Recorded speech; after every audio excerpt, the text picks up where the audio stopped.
Greetings. Thank you for joining us today. You are watching This Is My Health.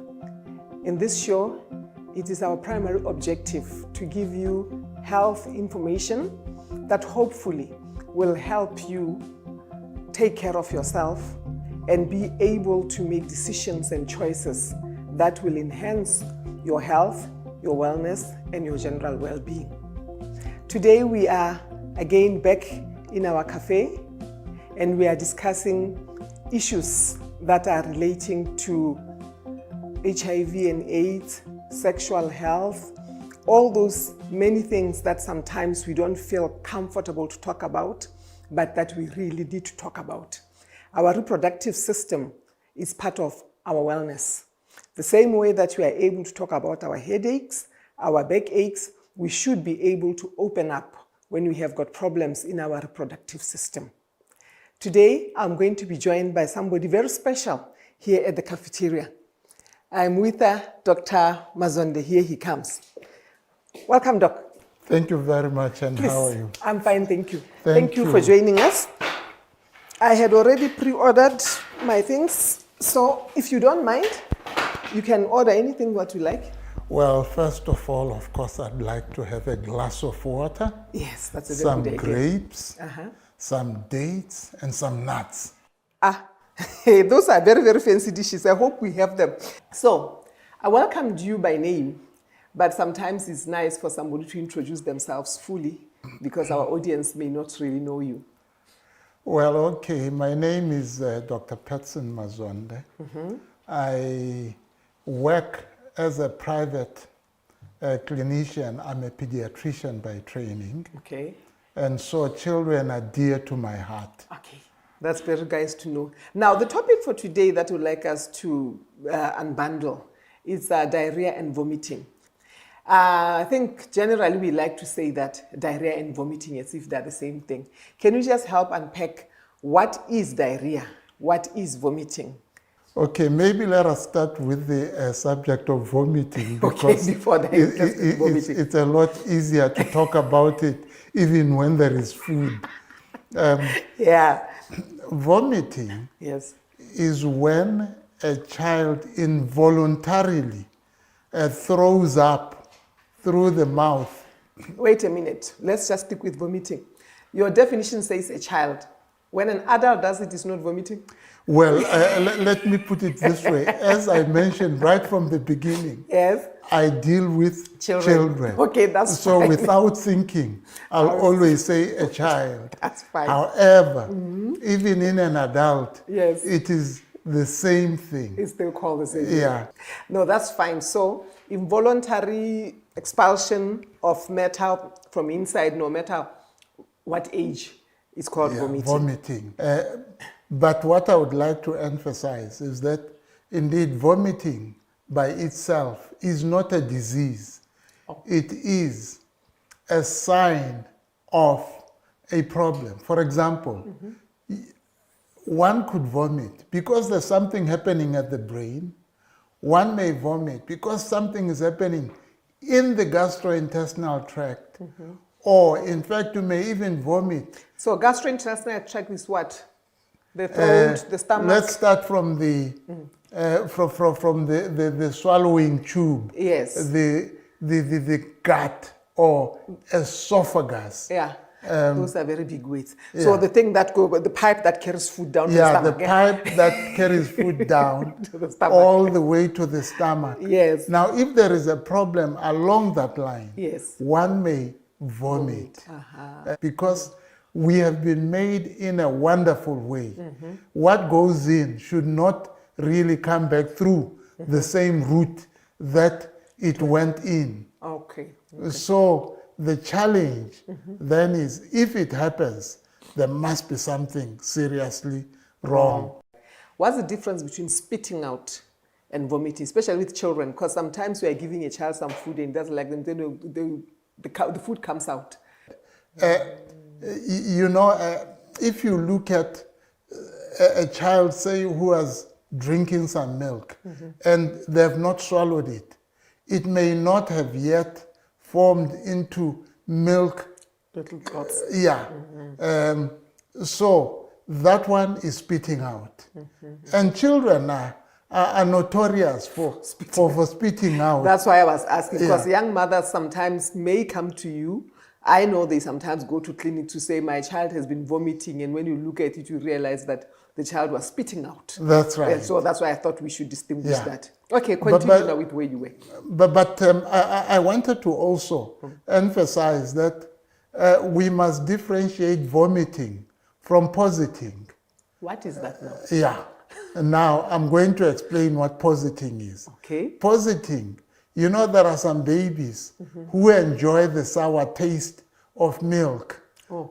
So once milk gets into the stomach, it gets to be a little sour because of the acid that is there. And you know, the child voluntarily, remember we said Involuntary. in vomiting, it must be involuntary. But in vomiting, Which means without their own free will that's to right. push it out. Yes. Yeah, but in positing, they actually purposely do it in order to enjoy that sour taste.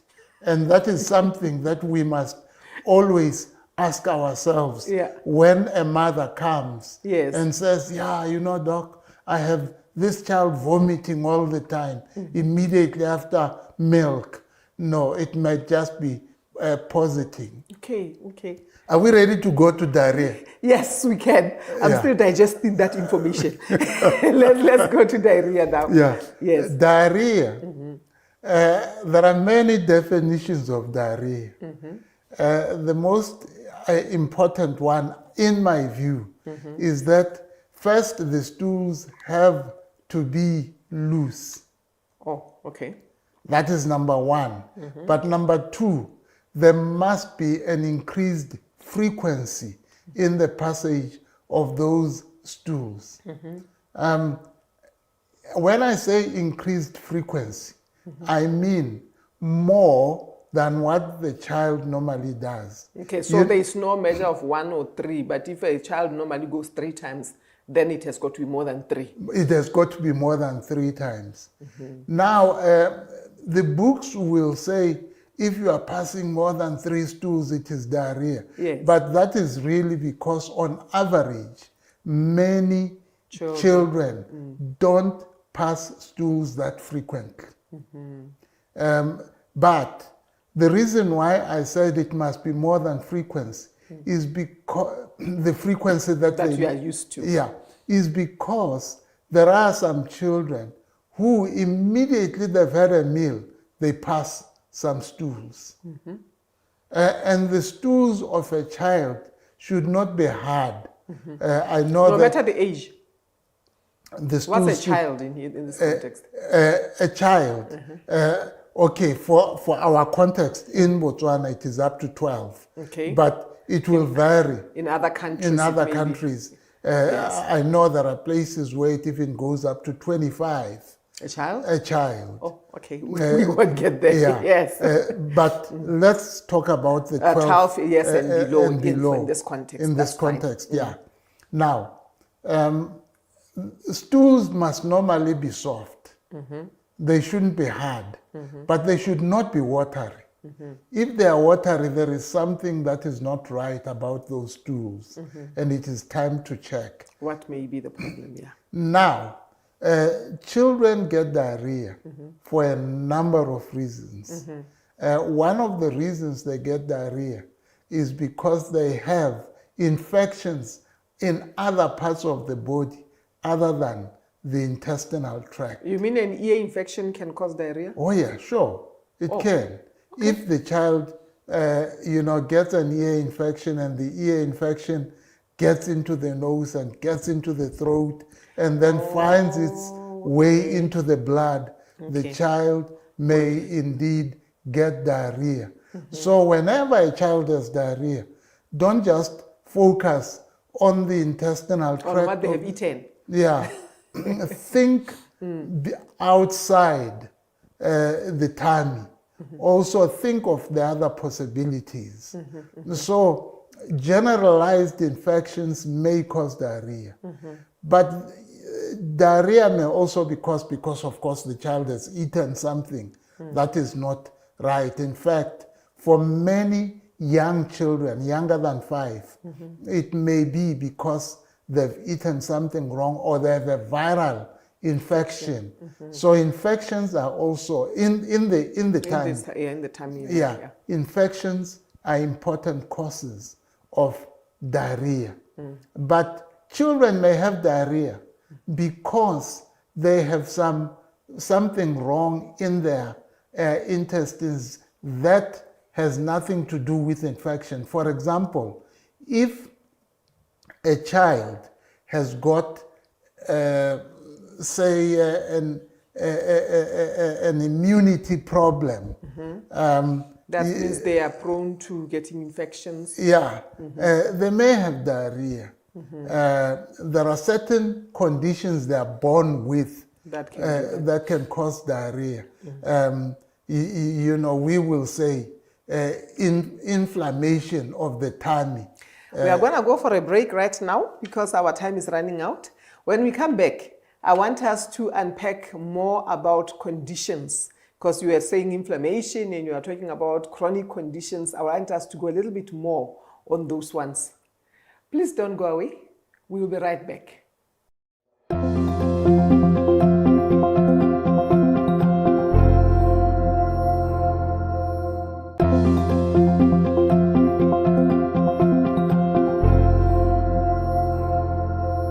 Welcome back. We had just gone for a very short break, but if you are only joining us for the first time now, you are watching This Is My Health. And today we are at a cafe where I'm meeting with Dr. Mazonde, who is a pediatrician, and we are unpacking the issue of diarrhea and vomiting, or vomiting and diarrhea, whichever way you put it. And just before we went for the break, we had spent time trying to understand by definition what activities qualify for a child to be said they are vomiting or that there is diarrhea. Welcome back, Dr. Mazonde. Thank you very much. I can see you are busy enjoying your fruit. Indeed. Yeah, very funny to be having fruit this side and talking about the conditions we are talking about, but hey. Yes. So when we went away, we were still talking about diarrhea. And you started to explain some of the conditions, medical conditions that may present with diarrhea or cause diarrhea. Can you just take us through that? Because yes, we are focusing on children. Yes, no, thank you very much. First of all, let me say that maybe in this presentation we should focus on those conditions that are actually related to infections. Okay. The reason why I want us to focus on that is because at least parents can do something about this. As I tried to mention before we went for the break, diarrhea may be due to infections in the tummy, and normally such infections go through bottle feeding and then lack of vaccinations. For example, we've got a very common virus that causes diarrhea in children, especially the small ones, known as rotavirus. This is a completely preventable infection if we just did the right thing. And as I said, we may have bacterial infections. Bacteria are germs that commonly are found in the air. But there's another thing that I must emphasize when we talk about diarrhea in children. I know that when children go to the clinic, they tend to be given antibiotics even when they don't need antibiotics. And antibiotics are notorious for causing diarrhea in children. So these infections, parasites, bacteria, viruses being at the top, and the use of antibiotics wrongfully are common causes of diarrhea. And it is important that, therefore, we must know that children must be protected from these. And we will be talking about how to protect children. Yes. The point is, when children have diarrhea, you are able to guess which one it is, whether it is from viruses or from bacteria, by merely looking at the stool and determining whether it has blood or no blood. Let's go over that again, because that sounded very, very scientific, but it sounds like you're actually expecting parents to do that. Yes. No, but you can parents, tell from between the stool that has got a viral infection and the stool that's a bacterial infection. How? The viral one, what does it look like? well, the viral one will be watery, and you know there is no blood in it. But for the bacterial ones, usually there is blood, there is mucus, and it may be coffee colored if the blood is semi-digested. Okay, okay. Now, when you see these things, it is a sign that you are probably dealing with a bacterial infection. Yes. But that doesn't mean that the mother, knowing it's a bacteria, they can run for the antibiotics themselves, does it? No, first of all, Yes. if the mother ran for antibiotics, I hope that the pharmacy will refuse to issue antibiotics that have not been prescribed. Yes. Because remember what we said, antibiotics Are part of the problem. Are part of the problem. So it is important that we must know which ones to give and when to give them. Yes. But I must also mention something about diarrhea and little children, you know, the infants. It may be because they have some intolerance For some of the foods. Yeah, for some of the foods, including, unfortunately, breast milk. Yes. So a baby can be intolerant. A baby can be to a intolerant mother's, indeed. Breast milk. Yeah. We had previously had an episode, I don't know if our audience would have watched it, when we were looking at the distinction between allergy and intolerance. I'm glad you bring that up, because we've been taught that when somebody has eaten the thing and they react, it's not necessarily that they're allergic, that they're intolerant. I still remember that. Yes. But, yeah. Allergy usually is based on the protein component of the milk. Yes. But intolerance is usually based to the enzymes. Yeah. If someone lacks the enzyme that should digest the milk, then they become intolerant. They become intolerant. Okay. Yeah. Anyway, that was a nice digression. Yes. I want to get back to the issue of antibiotics. I'm actually very happy that you brought that up, because it looks like sometimes we pop antibiotics for any temperature. Just because a child has a temperature, does that mean they should have antibiotics? I know that you are talking diarrhea and vomiting, but you've also said infections anyway can give diarrhea and vomiting. Yeah. Fever is a common symptom in children with infections, particularly if the infections are viral or bacterial. Therefore, you cannot, on the basis of fever, decide that the child needs an antibiotic. In fact, viruses are known to be the commonest cause of fever. And viruses do not respond to antibiotics. Can anything go wrong with somebody who has a viral infection and takes an antibiotic? Can it create other problems? Okay, the first problem that we are talking about right now is diarrhea. Yes. It can cause diarrhea. So the child might be having diarrhea of maybe 3 stools, and you give them this thing, then you end up really watery, and that's the floods go. In fact, we see that quite frequently. You know, one of the things that pediatricians will always do is ask, but what has this child been given? Yes. And you know, they will almost always say, I went and I was given this antibiotic. And the idea is to stop the antibiotic even before you address the diarrhea. I'm going to ask you a curved ball. If you don't know anything about it, you can say so. But because we are saying what the child has been given, are you experiencing children being given natural remedies of sorts, which also end up with diarrhea? Oh, yeah. This one, I can tell you, you know, I practice in a setting where traditional medicine plays an important role in the care of children and even adults. And we have seen many children who have taken so-called natural remedies, who come with severe dehydration because of diarrhea and vomiting in particular. So it's a common problem in our setting. So what will be your advice on that? My honest advice is this.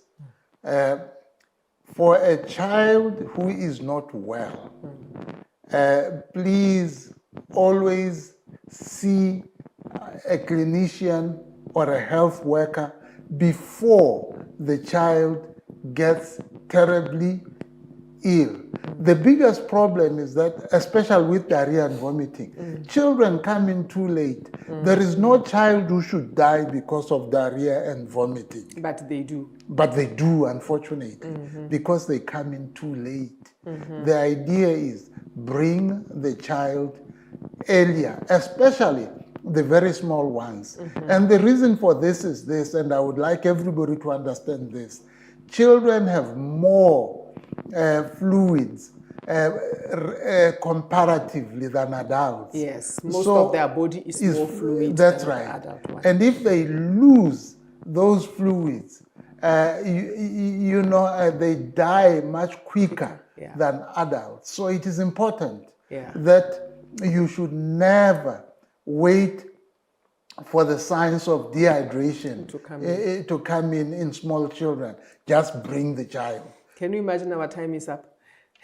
So I would like you to, in the last minute or so, say whatever it is that you want to say as a parting message to parents in this very critical issue of diarrhea and vomiting. You'd have thought there's time, but unfortunately there isn't that much time. Well, the first one is that remember to keep all the utensils you use for children clean, because these are the drivers of infection in children.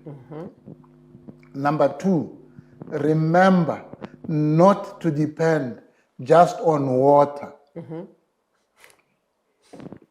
Bring the child to be given a mixture of water and salt. Yes, yes. Don't try and make them at home. Okay. Bring Unless the maybe child. you are guided properly.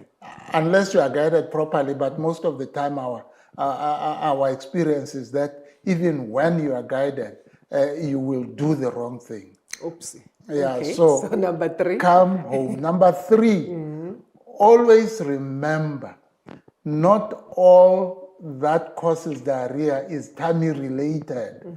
So check what the problem is. Yes. And I suppose finally, though you don't say it, don't go giving stuff to children. No, please. Their kidneys are too small. Yes. And their bodies are unable to handle those things. Just come, let us do the right thing for your child. I know it's because you really want to help the child. And since you want to help the child, bring the child. So to those who know. That's Thank you right. very much. It was really a pleasure to have you around. And enjoy your fruits. I'll sure enjoy my fruits. I hope parents will enjoy bringing the children. To you, okay. There you have it, folks. It's been a pleasure at our cafe today to meet with Dr. Mazonda. I hope that the advice that was given made sense to you and that it is easy enough for you to follow. Now, let us also remember that whilst we are talking about diarrhea and vomiting in the context of children, is because, as we have heard, their body is still so undeveloped and they have so much body fluid compared with adults. Therefore, diarrhea and vomiting becomes lethal to them. But having said that, you know that message is also true for adults. The message that things should be kept clean, otherwise they can cause infection that will give diarrhea and vomiting, goes for the whole family. We don't just clean only children's stuff and then we go ourselves to take the dirty ones. Because if an adult has not looked after themselves and they catch diarrhea and vomiting, it won't be long before the whole family can actually follow suit, especially those of us who are responsible for preparing food. Because whenever we are preparing food, if our level of hygiene is low, we can be the people who are bringing problems, that infections, to the rest of the family. The other group that I just want to say before we go away is the very elderly. Let us also notice that the very elderly can be very frail. Losing a lot of water through diarrhea and vomiting with them can also be something that leads to death. So though diarrhea and vomiting seems to be something we are used to and we talk about easily, it's a serious situation that if not handled properly and timely, somebody can lose their lives. So we would like to encourage all of us to look after ourselves, look after our making things sure that things are clean. Let's make sure that we don't try to treat and put in things in our mouths when somebody is vomiting or has got diarrhea. More often than not, that makes things worse. I hope that you will take this advice, and I really look forward to seeing you again in our next episodes. Until then, remember, you are fearfully and wonderfully made. God bless you.